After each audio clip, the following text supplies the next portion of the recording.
Bonjour à tous et bienvenue dans mon podcast qui n'a pas encore de nom. Je suis Julie Poulain et j'ai eu envie de créer ce podcast tout simplement pour vous partager des choses et vous faire découvrir mon univers. Ce que j'ai envie de vous partager aujourd'hui, c'est plus personnel, mais ça me tient très à cœur. Alors voilà, je vais pas y aller par 50 chemins. Il y a un mois, j'assistais aux funérailles de ma mère. Cette histoire, même si elle va être dure à raconter pour moi, je pense qu'elle est essentielle, parce qu'elle est pleine de leçons pour nous tous. En fait, il faut savoir que en début 2017, il y a eu une grosse crise familiale entre mes parents et avec mes sœurs et moi.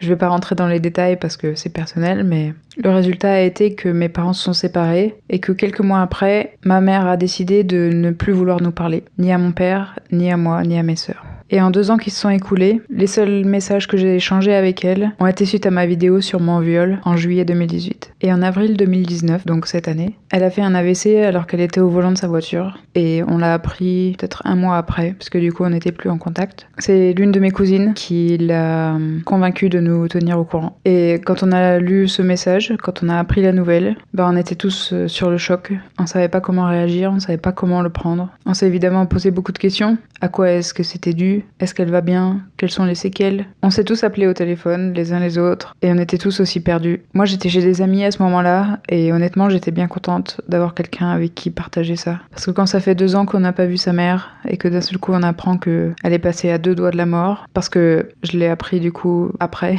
mais elle a vraiment été miraculée. On sait pas comment le prendre. On n'est pas préparé à ça. Et en fait, à un moment, moi, j'ai ressenti le besoin, dans un premier temps déjà, de remercier ma cousine. Parce que après tout, elle aurait simplement pu suivre la décision de ma mère, en fait. Mais elle a estimé bon et juste de nous tenir informés. Et donc voilà, j'ai tenu à la remercier.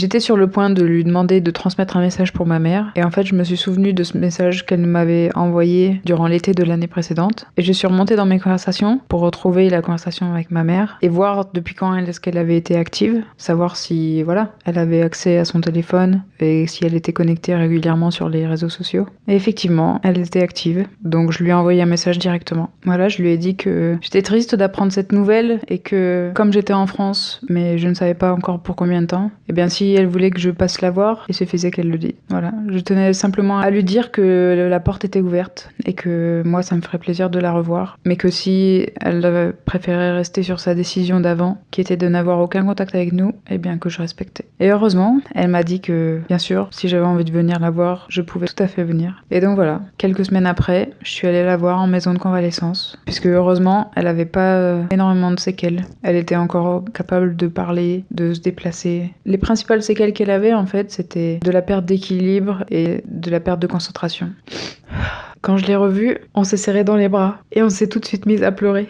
On était aussi émotives l'une que l'autre. On a discuté tout l'après-midi, à essayer de rattraper le temps perdu. Je lui ai raconté les grandes lignes de mon voyage. On a aussi pu s'expliquer sur ce qui s'était passé avant tout ça. Et puis finalement, réussir à tourner la page. Et oui, en quelques heures, mais aussi avec tout le travail intérieur finalement qui s'est fait pendant ces 2 ans d'éloignement, on en est toutes les deux venues à la conclusion que finalement, il n'y avait rien de mieux que de s'expliquer en face. De se dire les choses. Parce qu'il y avait eu tellement de non-dits par écrit. Les messages peuvent être trompeurs. On peut facilement interpréter, alors que quand on est en face et qu'on prend le temps de s'écouter, alors on peut comprendre réellement ce que l'autre personne pense, ce qu'elle ressent. Ma mère avait énormément changé en ces 2 ans, physiquement déjà, mais aussi mentalement. Elle avait une approche de la vie totalement différente. Je l'avais jamais connue comme ça. Elle était dans le lâcher-prise finalement, dans la gratitude, dans l'amour. Elle ne portait plus d'attente sur nous comme elle l'avait fait pendant tellement d'années, tellement elle était plus qu'impliquée dans son rôle de mère, tellement qu'elle s'en est oubliée en fait. Et là, dans ses paroles, j'entendais de la sagesse, j'entendais le vrai amour, celui qui dit « je t'aime même si tu es loin de moi, même si tu n'as pas besoin de moi », celui qui dit « je te vois et je respecte tes choix ». Et il y a cette phrase qu'elle a dite à nombreuses reprises, qui est que finalement, chacun fait comme il peut. Et ça, c'est super important de s'en souvenir, parce que c'est vrai. Quoi qu'il arrive dans la vie, chacun fait toujours comme il peut, suivant ses croyances, ses conditionnements, suivant ses émotions, sa façon de les gérer, suivant toutes sortes de choses. C'est facile de tomber dans le jugement, dans la critique, dans la colère, mais quand on se souvient de ça, que chacun fait comme il peut, tout le temps, quoi qu'il arrive, et qu'on ne peut pas savoir ce que cette personne traverse intérieurement, alors ça change tout. Elle me disait ça notamment par rapport à son rôle de mère. Je lui avais partagé mon point de vue sur notre éducation, la façon dont elle et mon père nous avaient éduqués, les choses qu'ils avaient bien faites et les choses qu'ils auraient pu améliorer ou faire différemment. J'avais pas de ressentiment par rapport à ça, mais je voulais juste qu'elle entende en fait que certaines choses qu'elle avait faites avait un impact sur le long terme, qu'elle m'impactait moi aujourd'hui et mes sœurs, et que parfois, avoir une bonne intention, ça ne suffit pas. Mais comme elle le disait si bien, chacun fait comme il peut. Et surtout en tant que parent, malheureusement, il n'y a pas de guide, il n'y a pas de bouquin, ni de règles à suivre. Chaque enfant est différent et chaque parent est différent, avec son histoire, avec son héritage. Mais au moins, on a pu s'expliquer, on a pu se dire les choses. Et puis tout compte fait, on avait tellement de choses en commun. Ce jour-là, j'ai pas seulement retrouvé ma mère, mais je l'ai aussi vue pour la première fois en tant que femme, parce qu'elle ne se définissait plus comme ça en fait. Elle avait ses propres projets, ses propres envies, et elle écoutait rien d'autre que son cœur. Et c'est quelque chose qu'elle m'a dit ce jour-là, c'est de ne jamais laisser qui que ce soit diriger ma vie. Alors je vous le partage. C'est déjà quelque chose que je faisais, mais de savoir que à son âge, c'était la réalisation à laquelle elle était arrivée aussi, ça ne fait que renforcer en fait combien je crois en cette valeur, qui est de m'écouter moi avant tout. Ça m'a parfois mise dans des situations pas très agréables, mais ça a toujours mené à quelque chose d'incroyablement bien. Peut-être un mois après, elle est sortie de la maison de convalescence pour rentrer chez elle, et donc là, pour elle, ça a été le début d'un long chemin, la reprise de contact avec la vie réelle, ouvrir son courrier, gérer tous les papiers, toutes les démarches, enchaîner les rendez-vous chez le médecin, etc. Ça n'a pas été facile, mais elle s'en sortait. Un pas après l'autre, elle y arrivait. À ce moment-là, elle était tellement déterminée à se requinquer et à atteindre son objectif qui était de retourner vivre dans le Nord-Pas-de-Calais, là où elle était née, là où elle avait grandi, sa terre natale, sa maison. Malheureusement, peu de temps après, les choses ont commencé à se dégrader. La motivation a commencé à baisser. Elle s'est sentie débordée, perdue, je dirais même abandonnée. Parce qu'en fait, elle peinait à obtenir des réponses de la part des médecins, des réponses claires qui lui diraient ce qu'elle a, qui lui expliquerait ce qui ne va pas ou comment le soigner. Mais malheureusement, elle est tombée dans l'été et donc certains médecins sont partis en vacances et les messages n'ont pas toujours été transmis. Vous voyez le tableau. Alors heureusement, elle était aidée, mais ça ne faisait pas tout. Moralement, je pense que ça a été très dur. Je suis retournée la voir la veille de son 59e anniversaire et on a passé une nouvelle après-midi ensemble à discuter. On a mangé de la mangue, son fruit préféré, et on a bien rigolé. Elle était super contente parce que le lendemain, ma cousine venait la chercher pour l'emmener pendant 2 semaines dans le Nord-Pas-de-Calais, voir la mer et prendre l'air. Donc elle est partie et elle en a bien profité. C'était difficile pour elle de se déplacer, elle était très fatiguée, mais de ce qu'elle m'a dit, elle en a quand même bien profité. Mais peut-être une semaine après son retour, son état de santé a dégringolé. Elle s'est sentie vraiment à bout et donc elle a décidé d'appeler les urgences. Elle a été hospitalisée et puis c'est là qu'ils lui ont fait des examens plus poussés. Ils ont découvert qu'elle avait une grosse masse au niveau de l'estomac, 20 cm.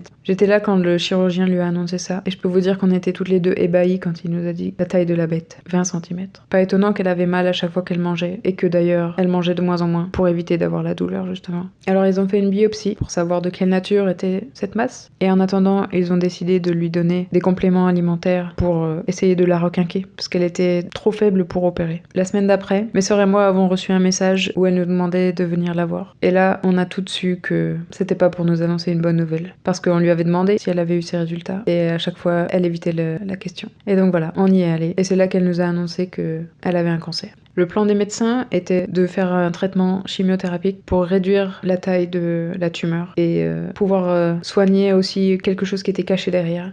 Alors ils l'ont changé de service, ils ont continué à l'alimenter, à prendre soin d'elle. Et une semaine plus tard, je suis retournée la voir avec l'une de mes petites sœurs. Depuis son hospitalisation, on allait la voir assez régulièrement puisqu'elle était à côté. Et ce jour-là, sans le savoir, c'était la dernière fois qu'on la voyait en vie.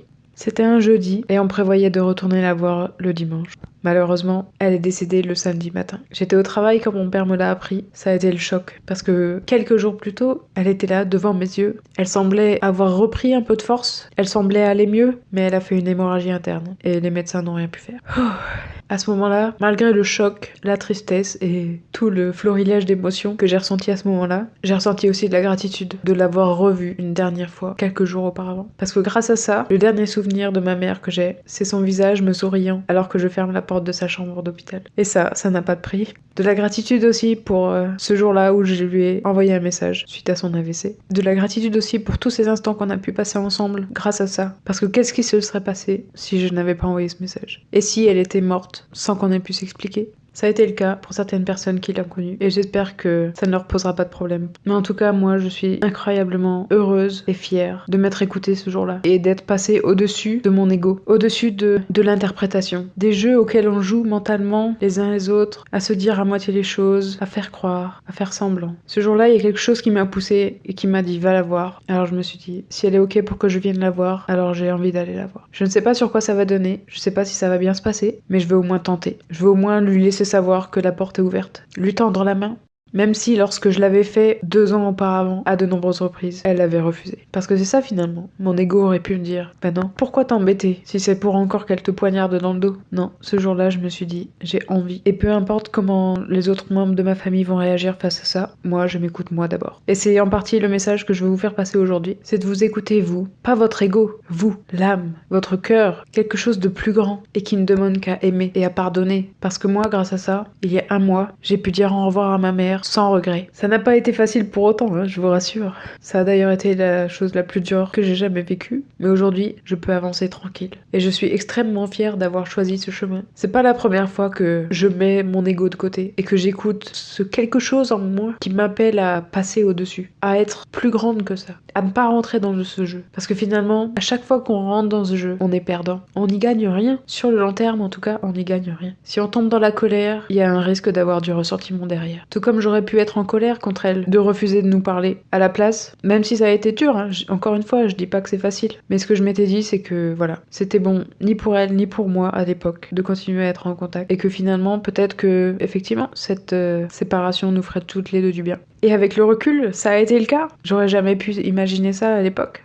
Mais je m'étais dit, c'est sa décision, et peut-être qu'elle sera aussi bonne pour moi, et peut-être qu'effectivement, on a besoin de toutes les deux avancer et grandir pour pouvoir ensuite se retrouver. Ça avait été très dur parce que j'ai été extrêmement proche de ma mère pendant toute ma vie. Elle comptait plus que tout au monde pour moi. Et aujourd'hui, honnêtement, dans un sens, eh bien cette séparation aussi qu'on a vécue, j'ai aussi de la gratitude par rapport à ça parce que aujourd'hui, ça rend son départ plus facile. Et oui, j'ose le dire parce que c'est vrai. Si elle était décédée 2 ans auparavant, j'aurais été complètement anéantie. Mais pendant ces 2 ans, j'ai appris à vivre sans elle. J'ai appris à vivre sans lui passer un coup de fil toutes les semaines pour lui raconter ce qui se passait dans ma vie. J'ai appris à vivre sans ses conseils, sans ses aides, sans ses câlins et ses bisous à chaque fois que je rentrais à la maison. Donc aujourd'hui, c'est un peu plus facile. Évidemment, malgré tout ça, elle va énormément me manquer parce que je continue de l'aimer plus que tout. Et je sais qu'elle est là avec moi, d'une façon ou d'une autre. Parce que je peux vous dire que quand j'ai vu son corps inanimé, eh ben ça n'a jamais été aussi frappant que finalement on est vraiment des âmes incarnées dans des corps. Et donc je sais qu'aujourd'hui, voilà, elle a quitté son corps. Son expérience humaine est terminée, mais qu'elle continue d'exister autrement. Alors voilà, aujourd'hui j'avais envie de vous partager ça. J'espère que l'audio ne sera pas trop inaudible à cause de l'émotion. Et j'espère que les leçons que j'ai apprises de cette expérience vous serviront aussi. Prenez soin de vous, prenez soin des gens autour de vous. Dites-leur que vous les aimez. Moi, je vous aime aussi.